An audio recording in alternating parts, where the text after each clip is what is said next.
শোন ভাই, অত আমি বুঝতেও চাই না, শুনতেও চাই না। এমনিতেই একটা বউ আমার পালিয়ে গেছে ঘর থেকে, আবার এই সুন্দরী রূপসী মেয়েটা আমি আজকে বিয়ে করেছি। শুধু এই মেয়েটা আমার বই লয়, এ আমার একদিকে কিন নিবে, কই জিবে, ফ্যাপসাবে, গুড়।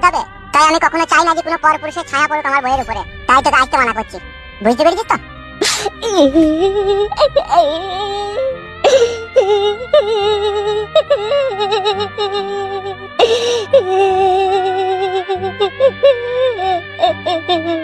শালা বৈদ্যু, তোকে আমার নিজের জীবনে চাইতো তোকে বেশি ভালোবাসতাম রে আমি। আর আজকে বউ পেয়ে শালা এইভাবে আমাকে অপমান করে বাড়ি থেকে তাড়িয়ে দিতে চাচ্ছিস তুই? বাবারে খুব কষ্ট হইলো ভাই, তোর কথাটা শুনে আমার খুব কষ্ট হইলো রে। তুই শালাকে আমি নিজের ভাইয়ের মতো ভালোবাসতাম রে, তুই এত বড় কথা বললি? ও ভাই, তুমি খেলছো না ভাই, আমি ওর হয়ে তোমার কাছে ক্ষমা চাইছি। না ভাবে, তুমি আমাকে ক্ষমা করো না। তুমি আমাকে ক্ষমা করলে আমি নিজেকে কখনো ক্ষমা করতে পারবো না। কারণ যে বন্ধুকে আমি এত ভালোবাসতাম, সে কেটে আজকে আমাকে বললো আমার বাড়ি আসবি না, আমার বউ আছে বাড়িতে। গুদে মারানির ভাই, বন্ধু নামে কলঙ্ক বেতু।